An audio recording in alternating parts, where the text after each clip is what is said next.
दोस्तों हमारे fail education system में सिर्फ दो चीजें मिसिंग हैं, एक एजुकेशन और दूसरा सिस्टम। इस देश में पढ़ाई लिखाई करने वालों को मिलता क्या है?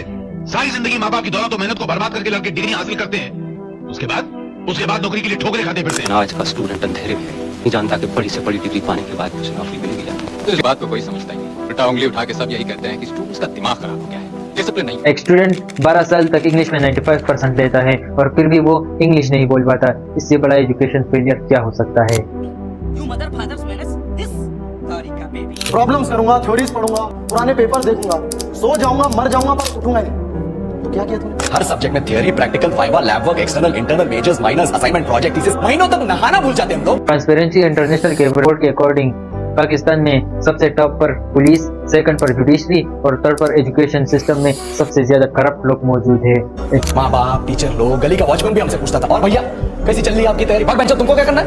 यहाँ पे कोई नए आइडियाज की बात नहीं करता, इन्वेंशंस की बात नहीं करता, बात करते तो सिर्फ मार्क्स की। टीचर से इतना डरेगा तो क्या खाक जिएगा? एग्जाम प्रेशर की वजह से ज्यादातर स्टूडेंट्स ड्रग एडिक्ट बनते हैं, जिन्हें देखकर लोग बस एक ही सवाल करते हैं, ये चर्सी कौन है? जितना अच्छा पलटा मारेंगे उतने ज्यादा मार्क्स लाएंगे।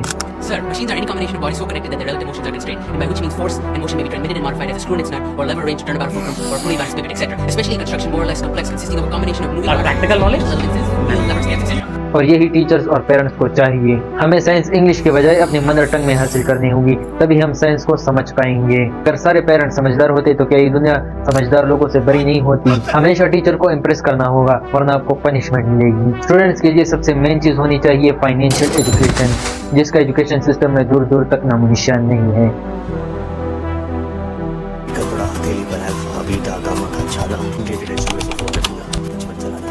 दोस्तों हमारे फेल एजुकेशन सिस्टम में सिर्फ दो चीजें मिसिंग हैं, एक एजुकेशन और दूसरा सिस्टम, और बाकी बचा सिर्फ फेलियर। घिस घिस के एक एक्सपेरिमेंट लेसन कंक्लूजन बस, और कुछ नहीं मांगे, बस थ्योरेटिकल वसीले के एक टीचर से दूसरे टीचर के बीच भागते रहते हैं। प्रैक्टिकल नॉलेज इसको डाल देंगे इस बाउल के अंदर, ठीक है? जब चूल्हा चलेगा ना तो ये ऊपर से निकलेंगे बुलबुले, कैसे? गुड़ गुड़ गुड़ गुड़ करके, कैसे? गुड़ गुड़ गुड़ गुड़ करके बुलबुले निकलेंगे। जब वो बुलबुले निकलेंगे ना तो वो बुलबुले हमारे लिए इतने हार्मफुल होते हैं कि जब हम ये परफॉर्म करते हैं लैब में तो हमारी आंखें इससे खराब होने का खतरा हो जाता है। कुछ लिखा है कि कामयाब होने के लिए नहीं, काबिल होने के लिए पढ़ो। सक्सेस के पीछे मत भागो, एक्सेलेंस का पीछा करो। सक्सेस झक मार के तुम्हारे पीछे आएगी। 4-5 सक्सेसफुल आदमियों के बारे में सोच के देखिए, जिन्हें आप बहुत सक्सेसफुल मानते हैं या जिनकी तरह लाइफ आप जीना चाहते हैं। मैं ये कह सकता हूँ कि वो इस एजुकेशन सिस्टम की वजह से तो सक्सेसफुल नहीं होंगे, चाहे वो जो भी। हमारे एजुकेशन सिस्टम में सबको एक ही सिलेबस और एक ही सब्जेक्ट पढ़ाया जाता है, बिना किसी की कैपेबिलिटी और टैलेंट को देखे। अब आप एक ही लाइन में शेर, मछली, हाथी, सांप सबको खड़ा कर दो और उनसे कहो कि पेड़ पर चढ़ें, वो तो सारी जिंदगी यही सोचेंगे ना कि वो तो किसी लायक ही नहीं। और सेम स्कूल्स में होता है। अगर दुनिया में कोई ऐसा बिजनेस है जहाँ प्रोडक्ट फ्लॉप होने पर कस्टमर को ब्लेम किया जाता है तो वही है हमारा ये फेल्ड एजुकेशन सिस्टम। क्या हमारा एजुकेशन सिस्टम हमें सिर्फ रोबोट बनाता है, हमारी क्रिएटिविटी को तबाह करता है? हालांकि आइंस्टाइन ने कहा था कि एजुकेशन फैक्ट्स का जानना नहीं बल्कि माइंड को ऐसे ट्रेन करना है कि वो सोचे, मगर यह तो उल्टा है। एक स्टूडेंट अपनी आधी जिंदगी इस करंट एजुकेशन सिस्टम में गुजार देता है, अपनी जिंदगी के सबसे एनर्जेटिक साल, मगर क्या वो अपने सपने पूरे करता है? क्या उसे कामयाबी मिलती है जिसकी उन्होंने ख्वाब देखे हों? सारी उम्र हमारा एजुकेशन सिस्टम हमसे सवाल पूछता है। आइए अब हम उल्टा एजुकेशन सिस्टम से सवाल पूछेंगे। हमारे एजुकेशन सिस्टम के लिए ये सवालात हैं। इन रिफॉर्म्स के जरिए हम अपने एजुकेशन सिस्टम को बदल सकते हैं। अगर मैं आपसे पूछूं कि आप अपने फ्यूचर में कौन सा करियर ऑप्शन चूज करेंगे तो अपने से 90% लोग डॉक्टर, इंजीनियर, MBA या सरकारी नौकर बनना चाहेंगे। ये हमारे एजुकेशन की सबसे बड़ी फेलियर है कि 15 साल हम एक एजुकेशन सिस्टम में बिताते हैं मगर वो स्टूडेंट्स को कैरियर्स के बारे में बताता ही नहीं कि कौन सा कैरियर उनके लिए बेहतर चॉइस है, और न ही उन्हें बताता है कि स्टडी कैसे करते हैं, जैसे कि हार्वर्ड और ऑक्सफोर्ड यूनिवर्सिटीज़ के स्टूडेंट्स करते हैं, जैसे कि Pomodoro technique, Feynman technique, active recall, ultra mood technique. ये सारे टेक्निक्स हैं जो हार्वर्ड और ऑक्सफोर्ड यूनिवर्सिटीज के स्टूडेंट्स इस्तेमाल करते हैं। अगर आप चाहते हैं कि हम इस पर वीडियो बनाएं तो हमें जरूर सब्सक्राइब कीजिए। जब स्टूडेंट पहले स्कूल जाता है तो टीचर ही नहीं पूछता कि तुम्हें स्किल्स क्या है, क्या अचीव करना चाहते हो, गोल्स क्या है, तुम्हारे ड्रीम्स क्या है, बल्कि पहले दिन ये सवाल होता है कि तुम्हारी ड्रीम जॉब क्या है। पहले दिन से एक ऐसे स्लेव बनाने की शुरुआत होती है जो बाद में जाकर बस अमीरों और सरकार की नौकरी करता है। हमें स्कूल में वो स्टडी करना चाहिए जो अमीर और कामयाब लोग स्टडी करते हैं। हमारे स्टूडेंट्स को चाहिए फाइनेंशियल एजुकेशन ताकि पैसे के बारे में कुछ सीख सकें और अपनी लाइफ में फाइनेंशियल फ्रीडम हासिल कर सकें। लेकिन अफसोस हमारा एजुकेशन सिस्टम ऐसा नहीं चाहता। ये है आज का फोन, ये है पुराना फोन, ये है आज की गाड़ी, ये है पुरानी गाड़ी, और ये है आज का एजुकेशन सिस्टम, और ये है पुराना एजुकेशन सिस्टम। कोई बदलाव नहीं, और यही सबसे बड़ी ट्रेजेडी है। इंसान की आधी जिंदगी इस करंट एजुकेशन सिस्टम में गुजर जाती है, और जब वो किसी कंपनी में नौकरी पाता है और कंपनी के हालात थोड़े खराब होते हैं तो उस एम्प्लॉय को किसी मक्खी की तरह कंपनी से बाहर फेंक देते हैं, जैसे कि बड़ी कंपनीज करते हैं हालात खराब होने पर। हमारे स्कूल सिलेबस का हमारी रियल लाइफ और बाद की नौकरी से कोई लेना देना नहीं, मगर जबरदस्ती इसे हमें पढ़ाया जाता है। स्कूल हमें पनिश करते हैं फॉर मेकिंग मिस्टेक्स, हालांकि अगर आप गलतियां नहीं करेंगे तो आप कुछ नहीं सीख पाएंगे। जैसे कि एल्बर्ट आइंस्टाइन ने कहा है कि जिसने गलती नहीं की उसने कुछ नया सीखने की कोशिश ही नहीं की। मगर हमारा एजुकेशन सिस्टम आइंस्टाइन के अगेंस्ट जा रहा है। अगर आपको अपना टैलेंट जानना है तो आपको खामखा बहुत सारी गलतियां करनी पड़ेगी, तभी आप अपनी ट्रू पोटेंशियल तक पहुंच पाएंगे, अपनी असली ताकत पहचान पाएंगे, और यही जिंदगी की सबसे बड़ी अचीवमेंट है। 1900s में दुनिया के सबसे पहले बिलियनर जॉन डी रॉकफेलर ने इस एजुकेशन सिस्टम में बिलियंस ऑफ डॉलर्स इन्वेस्ट किए, और इसी से वो बना history one of the most richest man. उसने कहा था, I don't need a nation of thinkers, I need a nation of workers. और इसी से एजुकेशन सिस्टम की शुरुआत होती है। सारा साल मेहनत करके जो कुछ हम एग्जाम के लिए सीखते हैं वो एग्जाम के बाद हम भूल जाते हैं। इसकी सिर्फ एक ही वजह है, और वो ये है कि हमारा सिलेबस, हमारे सब्जेक्ट, इनका हमारी रियल लाइफ से कोई लेना देना नहीं है। आइंस्टाइन ने कहा था, school fail me and I fail the school. मेरी नॉलेज के लिए जो बुक थी उसका मेरे टीचर्स ने गला घोंट दिया था। वो बस ये चाहते थे कि बस मैं एग्जाम के लिए ही स्टडी करूं और बाकी कुछ न सीखूं जो मैं सीखना चाहता था। सबसे पहला सवाल, इंग्लिश का कंपल्शन क्यों?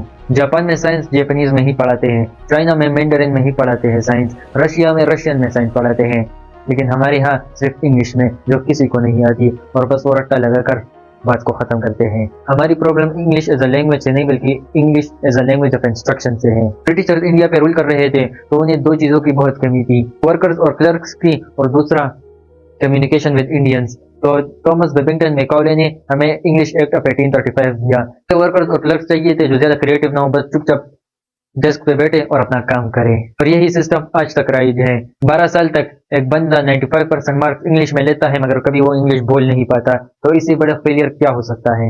You long hair and lanky fellow, stand where you're sitting. Teacher enter, no notice. Full insulting.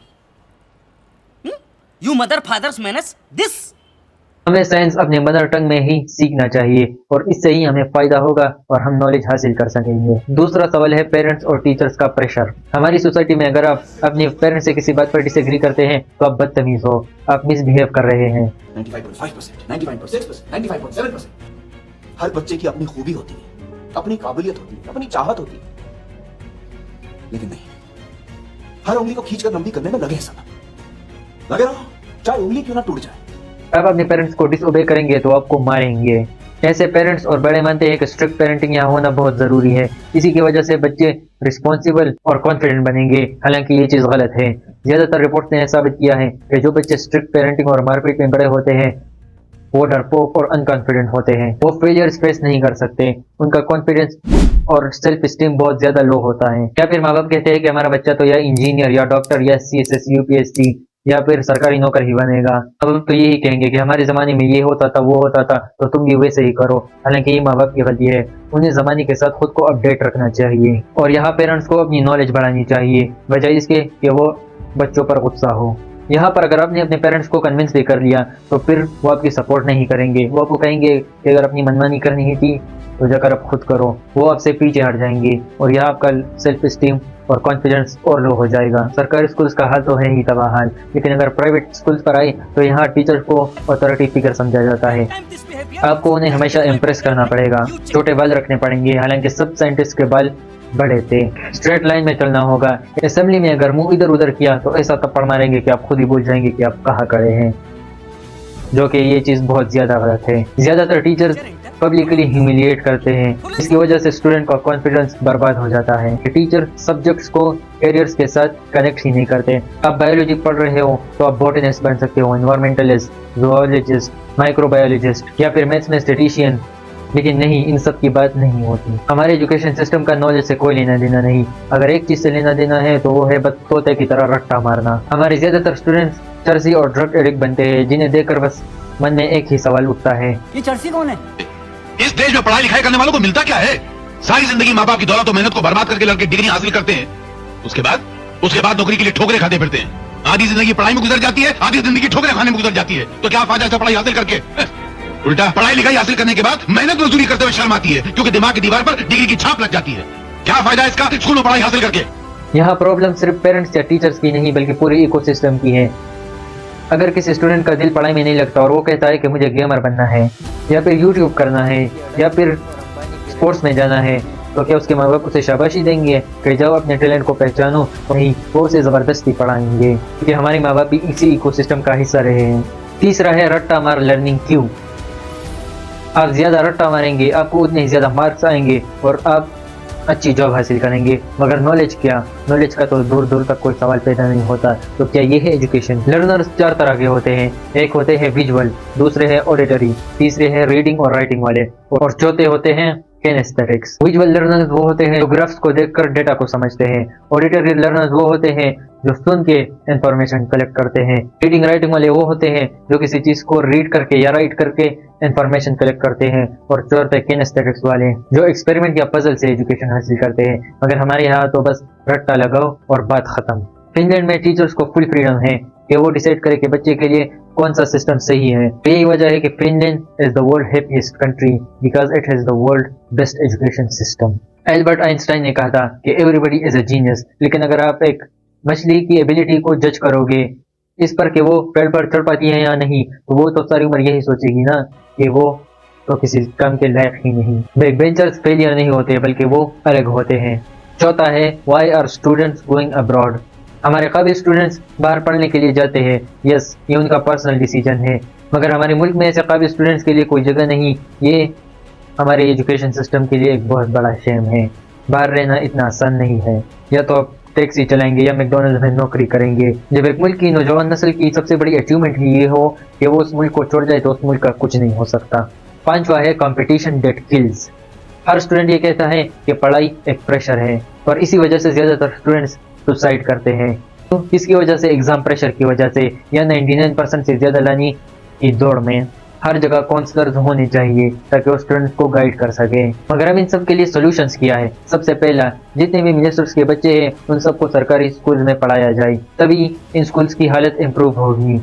दूसरा, उनसे बात कीजिए। रिश्तेदारों का ये पूछना कि पढ़ाई कैसे चल रही है, कितने मार्क्स लाओगे, फ्यूचर में क्या करोगे, ये सब बातें बस प्रेशर को बढ़ाती हैं। अपनी बहन भाइयों के लिए एक अच्छा एनवायरनमेंट प्रोवाइड कीजिए, उनके लिए जीतो भैया बनिए ताकि वो आगे बढ़ सके, बजाय इसके कि उनके साथ मारपीट कीजिए और उन पर प्रेशर बनाएं। तीसरा है रिस्पेक्ट टीचर्स।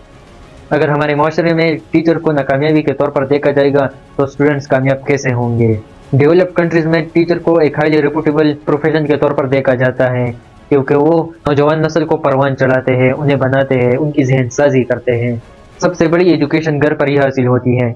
हम पूरे एजुकेशन को तो नहीं बदल सकते, मगर अपने घर की हालत को बदल सकते हैं, और यही से सब कुछ ठीक होगा। जब तक हम अपने एजुकेशन सिस्टम को नहीं बदलेंगे तब तक बेस्ट फ्यूचर में एंटर नहीं कर पाएंगे।